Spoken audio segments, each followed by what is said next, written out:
Olá pessoal, sou o professor Rafael Cis, da disciplina de Anatomia 3, e a gente vai abordar agora a anatomia da região peitoral. Antes de tudo, a gente vai delimitar um pouquinho a região peitoral, uma região que está limitada pela clavícula, pela borda medial do osso externo, no gradil costal, formando parte aqui do início do gradil costal, e separando aqui eu tenho a aponeurose do oblíquo externo para a região da parede abdominal. E ele se estende lateralmente ao apendicular superior, e alguns desses elementos da região vão em direção ao apendicular superior e outros em direção diretamente ao cíngulo do membro superior. E ele é composto na sua região mais superficial pela região mamária, que especificamente a gente identifica num outro momento, e por um componente da nossa disciplina, que são músculos, vasos e nervos da região peitoral.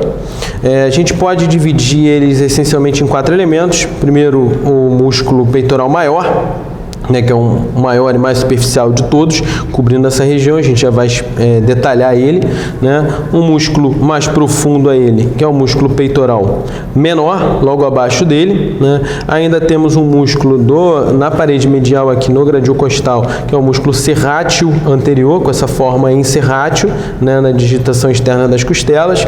E temos um último músculo, que é o músculo subclávio, logo abaixo da clavícula. Qual é a relação de todos esses músculos? Todos eles estão saindo da região peitoral e seguindo em direção ao apendicular superior, no caso do peitoral maior, ou ao cíngulo do membro superior, escápula ou clavícula, como é o caso do peitoral menor, serrátil e subclávio. Então, começando aqui o músculo peitoral maior, a gente tem uma inserção que é superomedial na clavícula, na porção mais medial da clavícula. Temos uma inserção ao longo da articulação condroesternal, da externo, na digitação do externo, que é uma inserção, uma origem external, e temos uma ao longo da aponeurose do oblíquo externo, formando então 3 pontos de origem: clavicular, external e aponeurótica do oblíquo. E particularmente elas se dividem em 2 unidades, uma clavícula external e outra oblíquo external.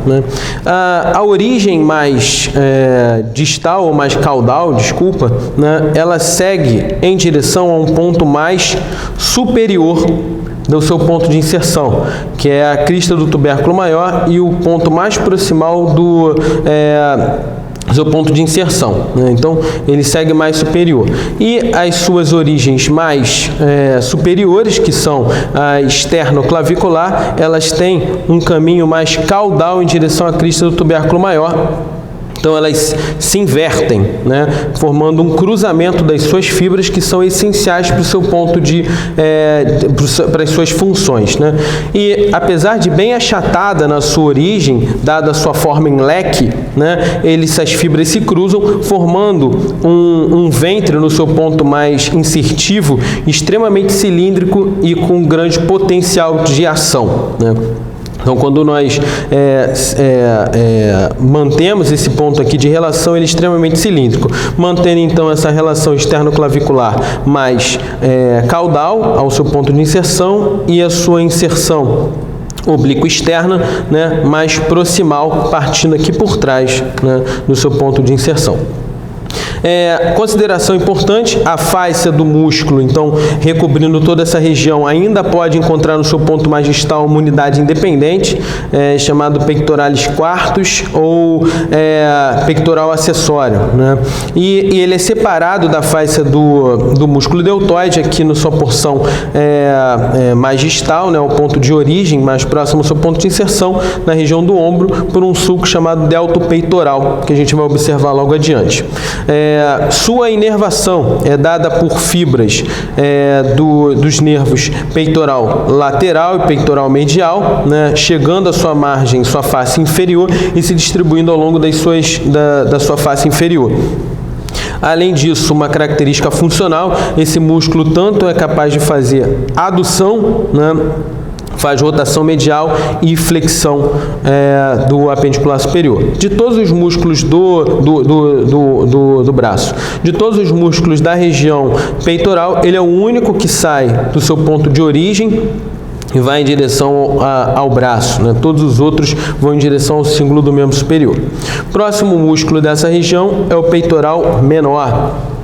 O peitoral menor, ele tem dois pontos fixos, né?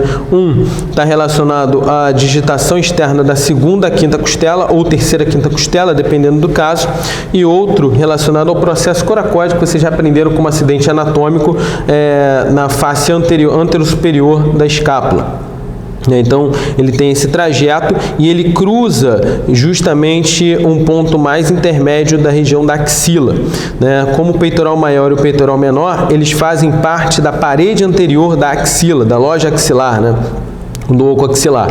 Então, são elementos extremamente importantes. E ele é perfurado, geralmente, por um dos nervos peitorais, que vão cruzar essa região em direção ao peitoral maior, né? Então, é a fibra do nervo peitoral, né, que vai cruzar essa região. Sua característica é um músculo extremamente achatado, faz esse ponto de inserção e ele faz uma depressão, né? Ele faz a depressão do processo coracóide, puxando então a escápula para baixo e medialmente, né? Tanto o peitoral maior quanto o peitoral menor, em funções terciárias, como eles têm pontos de inserção que estão relacionados ao gradil costal, eles podem ter relações acessórias à respiração. Bom, um outro músculo aqui na região é o músculo serrátil anterior, que também faz parte da região peitoral, né? Esse músculo em forma de serra, né, com as suas fibras, né, bem denteadas. Aqui ele vai da digitação externa das 8 primeiras costelas, né? E o seu ponto de inserção bem colado à parede medial da axila vai em direção à borda medial da escápula, desde o ângulo superior ao ângulo inferior, né? Então ele faz essa estabilização da escápula. Ele é inervado pelo nervo torácico longo, que vai cruzar a parede, né, medial aqui da escápula. Ao cruzar a parede medial da escápula, faz parte da inervação motora desse músculo. É um músculo extremamente importante para a estabilização da escápula durante o movimento, principalmente de elevação, em que há uma medialização da escápula. Esse movimento ele pode ser interrompido a um grau de elevação máximo, caso haja uma lesão motora ao nervo torácico longo, né, gerando um processo chamado escápula em asa ou escápula alada, né, no paciente. Temos ainda aqui o músculo subclávio, né. O músculo subclávio está localizado numa loja subclávia, logo abaixo da clavícula. Ele tem como ponto de origem o sulco para o músculo subclávio e inserção na articulação, na primeira articulação condrocostal. E essa articulação, esse ponto de inserção é extremamente importante para a sua função, que é fazer uma leve elevação da primeira costela. É um músculo bem vestigial no ser humano e ele pode ser bem delgado, né? Ele é inervado pelo no nervo para o músculo subclávio, um dos ramos colaterais do plexo braquial, e vascularizado por um componente independente de vascularização, que é a artéria para o músculo subclávio, né? Em relação ao último ponto aqui a considerar, que eu acabei não citando, que é essa relação vascular, né? E em relação ao músculo, os músculos peitorais, eles são vascularizados por uma artéria chamada, são ramos peitorais da artéria tóraco-acromial, que vamos encontrar.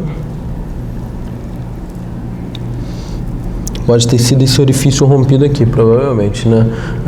Tronco tóraco-acromial, que vai derivar aí a um ramo peitoral, né? Aqui a gente consegue ver um pouquinho dos vasos, né? Aqui no interior dessa distribuição vasculonervosa, né? Provavelmente rompido na sua origem. Aqui, ó. Aqui. Não, é nervoso mesmo. Bom, então a gente assim encerra então o conteúdo de loja peitoral.